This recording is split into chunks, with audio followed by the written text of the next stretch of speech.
Nah, menurut saya ada cara yang amat sangat simple, sederhana, dan dalam tempo yang singkat. Jadi Pak Jokowi tidak usah terlalu tahan harga diri sebagai presiden, jadilah rakyat biasa, datangi nanti 18 Oktober ke PN Jakarta Pusat, kemudian bawa ijazah SD, SMP, SMA-nya Pak Jokowi untuk mematahkan gugatan Bambang Tri yang dibantu oleh 4 advokat yang saya kira sangat tangguh. Ya.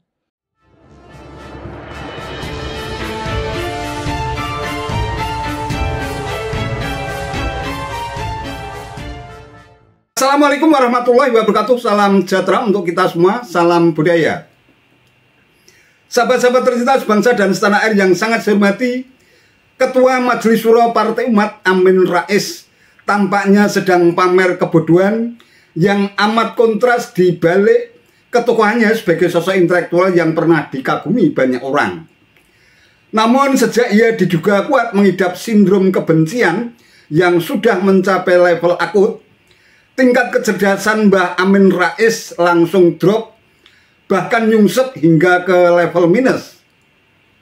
Bisa jadi selama ini kecerdasan intelektualnya sudah terkuras habis untuk berilusi dan berhalusinasi bagaimana cara menyingkirkan Presiden Jokowi dari istana.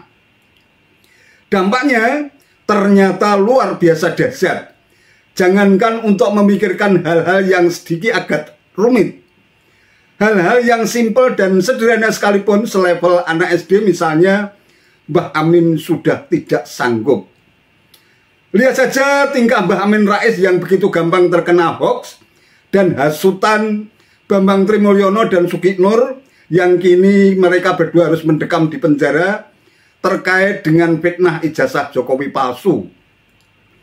Kok bisa tokoh intelektual sekelas Mbah Amin, bahkan pernah menjadi ketua MPR, malah pamer kebodohan sok-sokan mengajari cara Presiden Jokowi menunjukkan ijazah aslinya. Bahkan Mbah Amin malah menyarankan Presiden Jokowi untuk menunjukkan ijazah aslinya ke pengadilan negeri. Padahal kalau menggunakan logika berpikir yang sederhana saja, tak seorang pun yang akan percaya atas hoax dan hasutan Bambang Trimulyono, si pengarang buku Jokowi Undercover itu. Dilihat dari rekam jejaknya, Jokowi pernah menjadi pejabat publik sebagai wali kota Solo selama 2 periode, menjadi gubernur DKI Jakarta, lantas menjadi presiden 2 periode. Kalau memang ijazah Jokowi palsu, tentu sudah harus terseret ke ranah hukum, sebagaimana yang dialami JR Saraghe yang gagal melaju dalam kontestasi Pilgub Sumatera Utara pada tahun 2018 yang silam atas dugaan ijazah palsu.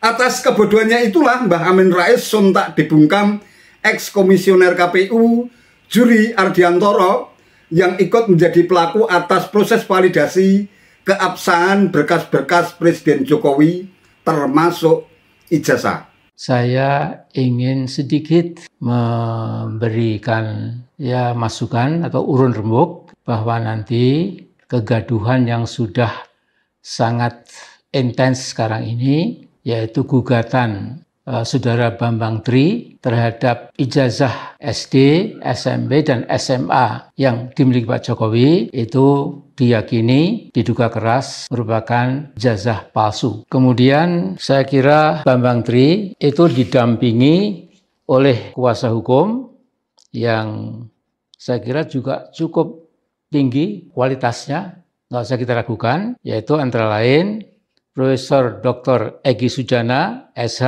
MSI, kemudian Saudara Ahmad Khozinuddin, sarjana hukum, Saudara Yasin, sarjana hukum, dan Saudara Ricky F. Munte, SH, MH. Nah, memang saya sejak Gus Nur memimpin mubahalah pada Saudara Bambang Tri, itu saya mula-mula agak meragukan karena sepertinya kurang masuk akal bahwa seorang presiden di negeri Republik Indonesia yang demikian besar ini, kalau betul itu memang telah memasukkan ijazah SD, SMP, SMA-nya.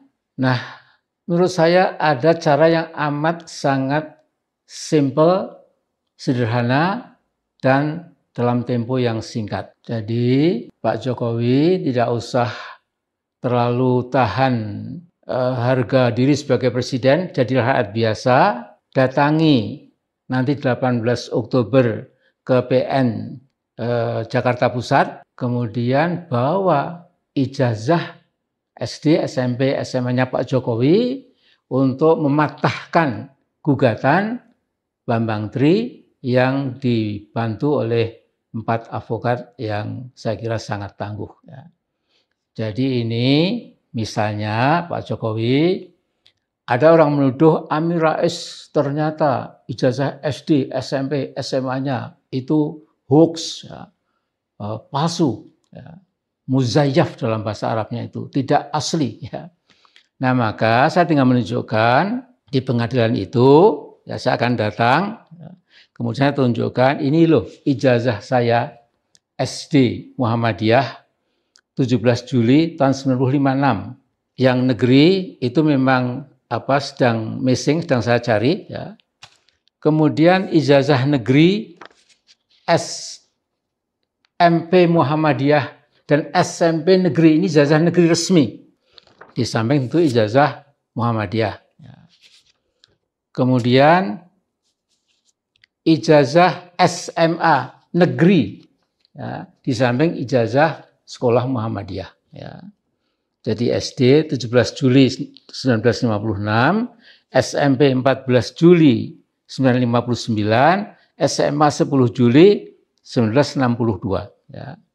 Dan S1 UGM, ya, itu saya lulus, ya, S1 pada tanggal 25 April 1968. Ini resmi, asli, ya, pakai shot asli. Ya. Setelah itu saya ke Notre Dame mengambil S2. Ya. Saya ke Notre Dame, saya mendapatkan ijazah S2 Master of Art itu 10 Januari 74. University of Notre Dame, tanpa foto memang tidak di Amerika tidak ada foto. Setiap ijazah atau diploma itu hanya nama, tanggal lahir, dan sertifikasi yang otentik dari perguruan tinggi bersangkutan. Saya lulus Januari tanggal 10 tahun 1974. Kemudian saya punya PhD degree, ya, itu dari UC, University of Chicago. Ya. Ini tanggal 20 Maret 1981. Nah, jadi kalau saya dituduh macam-macam, misalnya saya datang ke pengadilan ini loh, sehingga yang menuduh saya akan mati kutu barangkali, ya, akan patah itu. Demikian juga Pak Jokowi, please do come to PN Jakarta Selatan. Ya, cukup mungkin 10 menit, ya, Pak Jokowi tunjukkan ini loh ijazah saya yang asli. Nah, kemudian argumen Bambang Tri dan para advokat itu bisa salah. Tapi sebaliknya, kalau yang benar adalah yang digugat oleh Bambang Tri dan dibantu 5 advokat, ya, nah tentu risikonya wallahu alam. Ya. Apakah MPR kemudian akan mengimpeach saudara Jokowi? Saya tidak tahu. Ya. Tapi itulah saya kira cara yang paling mudah, jangan berpiro, jangan ke sana kemari, apalagi mengumbar secara liar, ya, para buzzer-buzzer itu malah makin ribut, ya. Pak Jokowi malah citranya bisa jatuh. Jadi gagah saja Pak Jokowi datang, kemudian tunjukkan, selesai. Ya. The case is closed dan nama Anda harum sekali, ya, apalagi mau jadi tuan rumah G20 dan lain-lain. Ya. Tapi kalau kemudian Anda keliru, ya sudah, akui saja, kemudian risiko hukumnya, konstitusinya bagaimana, wallahu alam bishawab. Saya pernah jadi ketua KPU DKI, di mana tahun 2012 saya turut menerima langsung berkas pendaftaran calon gubernur DKI Jakarta. Salah satunya adalah Pak Jokowi. Saya juga turut menerima berkas pendaftaran calon presiden di tahun 2014 sebagai komisioner KPU Pusat. Jadi dari dua peristiwa itu saya ini saksi pelaku bahwa setelah memeriksa dokumen pencalonan, bahkan sampai verifikasi lapangan, termasuk membuka akses bagi publik untuk mereka menyampaikan komplain, sanggahan, atau masukan terhadap seluruh dokumen pencalonan calon presiden. Dan dari seluruh proses itu, KPU memutuskan tanpa keraguan bahwa seluruh dokumen yang diajukan calon presiden, termasuk calon presiden Jokowi, memenuhi syarat atau asli. Sebetulnya terhadap tuduhan Bambang Trimulyono dan pihak-pihak lain yang turut mengamplifikasi bahwa mereka menuduh ijazah Pak Jokowi itu palsu atau tidak asli, itu sebetulnya bukan soal ijazah. Mereka hanya ingin membuat kacauan saja. Mereka ingin membuat Indonesia itu gaduh. Jadi Bambang Tri dan kawan-kawan sebetulnya tidak ingin Indonesia tenang. Apa saja dipersoalkan, termasuk ijazah Pak Jokowi yang sudah jelas-jelas terverifikasi dari seluruh pihak itu adalah asli.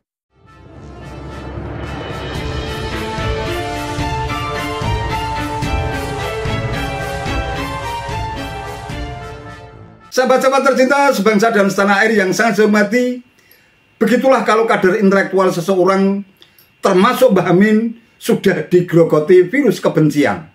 Sulit untuk menerima fakta dan kebenaran. Lihat saja ulah mereka yang terus mengumbar narasi buruk yang syarat dengan fitnah dan ujaran kebencian sebagai senjata untuk memakzulkan Presiden Jokowi. Mereka sulit untuk melihat fakta dan kebenaran kalau sosok yang mereka hina, sosok yang mereka caci maki, sosok yang mereka hujat, sosok yang mereka benci adalah seorang pemimpin yang sangat dekat dengan ulama karismatik, mewujudkan keadilan buat seluruh rakyat Indonesia, sehingga harga BBM di Jawa dan luar Jawa yang selama bertahun-tahun lamanya terjadi ketimpangan akhirnya jadi sama, membangun infrastruktur darat, laut, dan udara untuk memudahkan akses logistik dari Aceh hingga Papua, merebut dan menyelamatkan aset-aset negara seperti Freeport, Mahakam, Blok Rokan, atau Newmont yang selama ini dikuasai oleh asing. Kemudian juga bernyali besar untuk melawan WTO dan IMF yang ingin mengusik kedaulatan NKRI terkait dengan kebijakan hilirisasi dan industrialisasi dan sebagainya. Ini jelas fakta dan kebenaran yang sulit untuk diingkari. Namun, di mata mereka, para pembenci Presiden Jokowi yang memang sudah mengidap sindrom hingga level akut, yang tampak adalah gambaran sebaliknya. Ijazah Jokowi palsu, rezim zalim, plonga-plongo, dungu, bebek lumpuh, mengkriminalisasi ulama, Islamofobia, rezim oligarki, rezim PKI, dan berbagai stigma negatif lainnya. Tapi untunglah Presiden Jokowi tak pernah ambil pusing.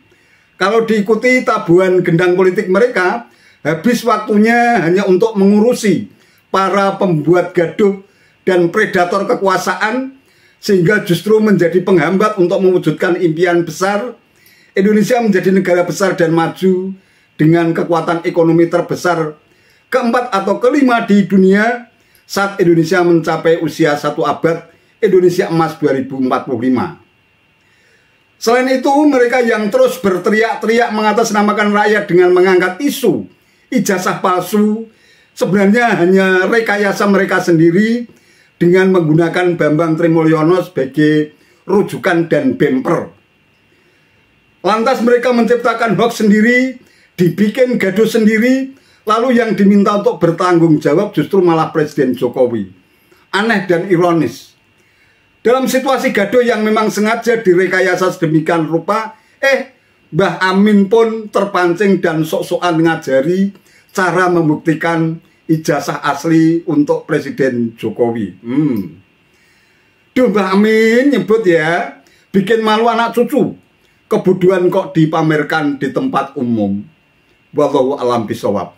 Itu saja yang bisa saya sampaikan. Terima kasih atas perhatiannya. Wassalamualaikum warahmatullahi wabarakatuh.